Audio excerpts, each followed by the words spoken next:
So hey guys, welcome back to our channel. ഞങ്ങൾ ഇവിടെ വന്നിരിക്കുന്നത് പ്രോജക്ട് ഹെയിൽ മേരി എന്ന് പറയുന്ന മൂവിയുടെ റിവ്യൂ പറയുന്നതിന് വേണ്ടിയാണ്. ഞങ്ങൾ ഫാമിലി ആയിട്ടാണ് ഇന്ന് പോയി കണ്ടിരിക്കുന്നത്. So let us talk about this movie. The movie is directed by Phil Lord and Christopher Miller.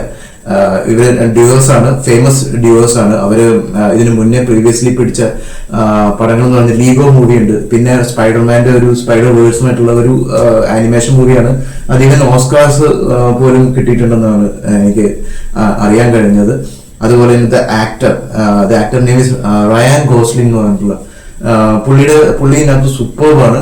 അപ്പൊ പുള്ളിയുടെ പ്രീവിയസ് മൂവി ഞാൻ തിരക്കി. അപ്പൊ ലാലാ ലാൻഡ് എന്നൊക്കെ പറഞ്ഞിട്ടുള്ള മൂവി അങ്ങനെ കേട്ടിട്ടുണ്ടാവുമല്ലോ. അപ്പൊ അതിനകത്തൊക്കെ ഉള്ളതാണ് കേട്ടോ. സൂപ്പർബാണ് പുള്ളിയുടെ acting. And this movie is based on novel by Andy Weir. അപ്പൊ ഇങ്ങനെയാണ് സംഭവം. അപ്പൊ ഇതിനകത്ത് മൂവിയുടെ ക്രക്സ് എന്ന് പറഞ്ഞിട്ടുള്ളത് ഒരു സ്കൂൾ ടീച്ചർ ഒരു സുപ്രഭാതത്തില് ഉറക്കത്തിൽ നിന്ന് ഞെട്ടി എഴുന്നേക്കുന്നത് തന്നെ ഒരു സ്പേസ് ഷിപ്പിലാണ്. അവർ ആക്ച്വലി ഒരു സ്പേസിലാണ്.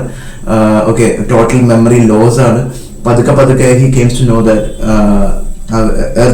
our earth is in danger and he's in a mission too. അതെങ്ങനെ ആ മിഷൻ കംപ്ലീറ്റ് ചെയ്യുന്നു, ആൻഡ് ആ മിഷൻ കംപ്ലീറ്റ് ചെയ്യുന്നതിനിടയിൽ എന്താ പറയുക, ഒരു ഏലിയനെ കണ്ടുമുട്ടുന്നു. പിന്നെ അവർ തമ്മിലുള്ള എങ്ങനെയാണ്, ഞാൻ സ്റ്റോറി പറയുന്നില്ല. It's very interesting movie. ഭയങ്കര ഫാസ്റ്റ് പേസ് മൂവി അല്ല. ഫസ്റ്റ് ഹാഫ് ഒക്കെ കുറച്ച് എനിക്ക് സ്ലോ ആയിട്ട് തോന്നില്ല. I was into that movie. ഞാൻ സീറ്റിന്റെ എഡ്ജിൽ കയറി ഇരിക്കുമായിരുന്നു എന്ന് കരുതി ഭയങ്കര ഫാസ്റ്റ് പേസ് അങ്ങനെയൊന്നുമല്ല കേട്ടോ. ഒരു നല്ല പ്രോപ്പർ സ്റ്റോറി തന്നെയാണ്. അതിനകത്ത് സബ് ടൈറ്റിൽസ് പോലും ഈവൻ ഇപ്പൊ നമുക്ക് മനസ്സിലാവാത്ത കുറെ ഭാഗങ്ങളൊക്കെ ഉണ്ടല്ലോ, അത് ഭയങ്കര ലെജിബിൾ ആയിട്ട് ഈസി അണ്ടർസ്റ്റാൻഡ് ചെയ്യാൻ പറ്റുന്ന രീതിയിലുള്ളതാണ്. എന്ന് കരുതി ഞാൻ മറ്റേ സബ് ടൈറ്റിൽ മാത്രം വായിച്ചുകൊണ്ടിരിക്കുകയല്ല ചെയ്തത്, ആ ക്യാരക്ടറിൽ ഫോക്കസ് ചെയ്തിരിക്കുകയായിരുന്നു. സൂപ്പർ ആക്ടിങ് ആണ് അതിനകത്ത്. ആക്ടേഴ്സ് എല്ലാവരും, പ്രത്യേകിച്ചും നമ്മുടെ മെയിൻ ആക്ടറായ റയാൻ ഗോസ്ലിംഗ് എന്ന് പറഞ്ഞിട്ടുള്ളത്. എൻ്റെ മദറിന് ഇഷ്ടപ്പെട്ടു പുള്ളീനെ. ഹൃത്തിക് റോഷന്റെ ഒരു കട്ടുണ്ടെന്നാണ് പുള്ളിക്കാർ പറഞ്ഞത്. ഓക്കെ, അപ്പം എൻ്റെ മമ്മീനെ കൂട്ടിയിട്ട് യെസ്, മമ്മിക്കും ഇഷ്ടപ്പെട്ടു. ഫസ്റ്റ് ഹാഫ് പുള്ളിക്കാരത്തേക്ക് അത്രയ്ക്കും ഇൻവോൾവ് ആകാൻ പറ്റിയില്ല. ഞാൻ പറഞ്ഞല്ലോ, കുറച്ച് സ്ലോ പേസിലാണ് തുടങ്ങുന്നത്. പിന്നെ അത് ഇൻ ടു ദ സ്റ്റോറി ആകുമ്പോൾ സംഭവം കഥയൊക്കെ മനസ്സിലായി തുടങ്ങുമ്പോൾ എനിക്ക് ഭയങ്കര ത്രില്ലിങ്, എനിക്ക് ഭയങ്കര ഇഷ്ടമാണ്. ആൻഡ് ഇത് ഒരു മസ്റ്റ് വാച്ച് മൂവി ആണെന്ന് ചോദിച്ചാൽ എൻ്റെ രീതിയിൽ, അതായത് പ്രത്യേകിച്ചും സൈഫൈ ഇഷ്ടപ്പെടുന്ന ആളുകൾക്ക് ഒക്കെ പ്രത്യേകിച്ചും ഇത് പോയി കാണാം. തിയേറ്റർ വാച്ചാണ് ആക്ച്വലി. ഭയങ്കരമായിട്ടുള്ള ഇമോഷണൽ സീൻസ് ഒക്കെ ഉണ്ട്. അത് പ്രത്യേകിച്ചും നമ്മുടെ ആക്ടറും അതിനകത്തെ ആ ഏലിയൻ കഥാപാത്രമായിട്ട് ഞാനാണെങ്കിൽ അവിടെ ഇൻറ്റുഇറ്റ് ആയതുകൊണ്ട് ഭയങ്കരമായിട്ട് ഇമോഷണലായി. അവരുടെ ആ കോമ്പിനേഷൻ സീൻസ് സൂപ്പർബായിരുന്നു. ഈവൻ അതിനകത്തെ ആനിമേഷൻസ് പോലും നല്ലതാണ്. അതിനകത്ത് ബിജിഎം ചെയ്തത് ഞാനത് റെഫർ ചെയ്തിട്ടുണ്ടായിരുന്നു.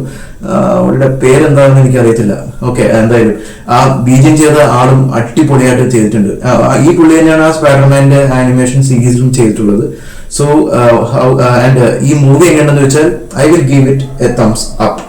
ഇത് ഒരു സയൻസ് ഫിക്ഷൻ മൂവിയാണ്. ഫ്രണ്ട്ഷിപ്പിന് കൂടുതൽ വാല്യൂ ചെയ്യുന്ന ഒരു കൈൻഡ് ഓഫ് മൂവിയാണ്.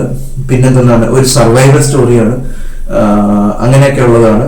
Anyway I like it. ഇൻട്രസ്റ്റെല്ലാതിനു ശേഷം കുറെ കൂടി ഞാൻ ആലോചിച്ച് സ്റ്റോറി ഇത് ഇങ്ങനെയൊക്കെ ചിന്തിക്കാമല്ലോ എന്നൊക്കെ തോന്നലൊക്കെ വന്നുപോയി. So kudos to the director and okay, and over to Linda.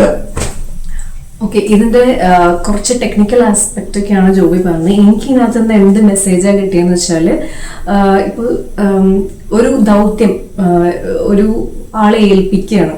അപ്പോൾ ഈ നായകന്റെ അടുത്ത് ഈ ദൗത്യം കിട്ടുമ്പോൾ ഹീസ് ഒരു ലീസ്റ്റ് കോൺഫിഡൻസ് ഉള്ള ഒരു പേഴ്സൺ ആണ്. പക്ഷേ ഹീസ് എ ടീച്ചർ. അപ്പോൾ അയാളിൽ വിശ്വസിക്കുന്ന ഒരു കൂട്ടം ആളുകൾ അയാളുടെ കൂടെ ഉണ്ടായിരുന്നു. ഓക്കെ, അതിന്റെ ഒരു ഫലമായിട്ടായിരിക്കാം അയാൾക്ക് കുറച്ചും കൂടി ഇങ്ങനത്തെ ഒരു ഓപ്പർച്യൂണിറ്റി വന്നപ്പോൾ ഹി തോട്ട് ലെറ്റ്സ് ട്രൈ, അതായത് മറ്റുള്ള ആസ്ട്രോണട്സിനെ പഠിപ്പിച്ച് ട്രെയിൻ ചെയ്തെടുക്കുകയാണ് ഇയാൾ. But still he doesn't feel somewhere that ആ കോൺഫിഡൻസ് അയാൾക്ക് ഇല്ല. പക്ഷെ എന്നിട്ടും ഏറ്റവും അവസാനം ഇയാളെ കോമ എന്ന് പറയുന്ന ഒരു സ്റ്റേജിലേക്ക് എടുത്തിട്ടാണ് ഇയാളെ ആ ഒരു സ്പേസ് ഷിപ്പിൽ കൊണ്ടുപോകുന്നത്. സോ അവിടെ ചിലപ്പോൾ നമ്മൾക്ക് ചുറ്റും നമ്മളെ അംഗീകരിക്കുന്ന കുറെ കൂട്ടം ആളുകൾ ഉണ്ടാവും, നമ്മളൊക്കെ അപ്ലോസ് ചെയ്യാനായിട്ട് കുറെ പേരുണ്ടാവും. പക്ഷെ നമ്മൾ ചിലപ്പോൾ റിയലൈസ് ചെയ്യില്ല നമ്മൾ അത്രയും നല്ലൊരു വ്യക്തിയാണ്, അപ്പോൾ അത്രയും കഴിവുള്ള ഒരു വ്യക്തിയാണെന്നുള്ളത്. അവസാനം ആ ഫിലിമിൽ പറയും you are so brave to move to this mission എന്നുള്ളത്.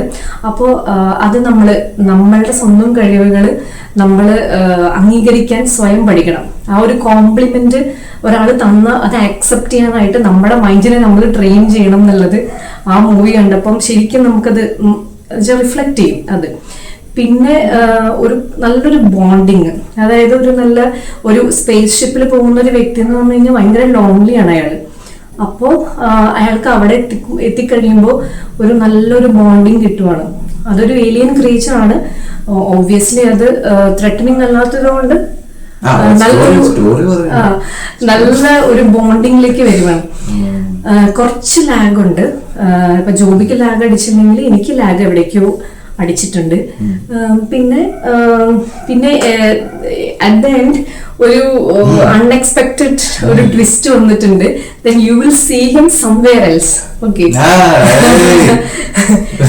I didn't believe where it is. So it's okay. You can go and watch. It is a movie that is for sci-fi ഇഷ്ടപ്പെടുന്ന, ഏലിയൻസിന് ഇഷ്ടപ്പെടുന്ന അങ്ങനത്തെ ഒരു category of movies, ഇപ്പൊ industrial പോലത്തെ മൂവികൾ ഇഷ്ടപ്പെടുന്ന ആളുകൾക്കുള്ളതാണ്. പിന്നെ കുറെ സീൻസ് ഒക്കെ വളരെ ഇമോഷണൽ ആണ് കേട്ടോ. വളരെ അതും വേറൊരു നായകന്റെ ഹെൽപ്പ് ഇല്ലാണ്ടാണ് അത് ആ നായകൻ, ആ ഹീറോ അത് അഭിനയിച്ചിരിക്കുന്നത്. ജസ്റ്റ് ആ ക്യാരക്ടർ ഇല്ല അവിടെ എന്നിട്ടാണ് ആ അത്രയും ഇമോഷൻസ് ഒക്കെ നമ്മളെ അത് ഫീൽ ചെയ്യിപ്പിച്ചിട്ടുണ്ട്. അദ്ദേഹം അതിനകത്ത് സക്സസ്ഫുൾ ആയിട്ടുണ്ടെന്ന് തന്നെ എനിക്ക്, കാരണം we were also crime in between. So അത് നല്ലൊരു ആക്ടറിന് മാത്രമേ അത് സാധിക്കത്തുള്ളൂ. So is a good actor. നിങ്ങൾക്ക് പോയി കാണാം, കണ്ണും പൊട്ടി പോയി കണ്ടോളൂ. ഈ പറഞ്ഞ കാറ്റഗറി ഇഷ്ടപ്പെടുന്ന ആളുകളാണെങ്കിൽ. നമ്മൾ ഈ മൂവി കണ്ടിരിക്കുന്നത് നേവൽ ബേസിലുള്ള സാഗരിക എന്ന് പറയുന്ന തിയേറ്ററിലാണ് പോയി കണ്ടത്. നല്ലൊരു എക്സ്പീരിയൻസ് തന്നെ. അതെ, ഞാൻ ചെറിയ പ്രായത്തിൽ പോയിട്ടുണ്ട്. എന്റെ ഡാഡി എക്സ് നേവി ആയിരുന്നു, അപ്പോൾ ചെറിയ പ്രായത്തിൽ പോയി കണ്ടിട്ടുണ്ട്. അതിന്റെ ആ ഒരു ഓർമ്മയില്ല, പക്ഷെ ആ ഒരു ഓർമ്മയൊക്കെ ഒന്ന് പുതുക്കാനും ഒക്കെ വേണ്ടിയായിരുന്നു പോയത്. വളരെ നല്ലൊരു എക്സ്പീരിയൻസ് ആയിരുന്നു ആ ഒരു തിയേറ്ററിൽ. സ്ക്രീൻ സൈസ് ചെറുതാണ്, എന്നാ അടിപൊളി തിയേറ്റർ സൗണ്ടും ഒക്കെ കൊള്ളാം. ഞാനിപ്പോ എന്റെ ബെഡ്റൂമിൽ നിന്ന് TV കാണുന്ന പോലത്തെ ഒരു എഫക്റ്റ് ആയിരുന്നു. എന്തായാലും എനിക്ക് ഇഷ്ടപ്പെട്ടു. എന്തായാലും overall experience is good. And എല്ലാവരും ഈ ഒരു മൂവി മിസ്സാക്കരുത്. തിയേറ്ററിൽ പോയി തന്നെ കാണുവാണെങ്കിൽ ആ ഒരു എക്സ്പീരിയൻസ് നമുക്ക് ഫീൽ ചെയ്യാൻ പറ്റും. Okay, so catch you guys in our next video. Until then, bye.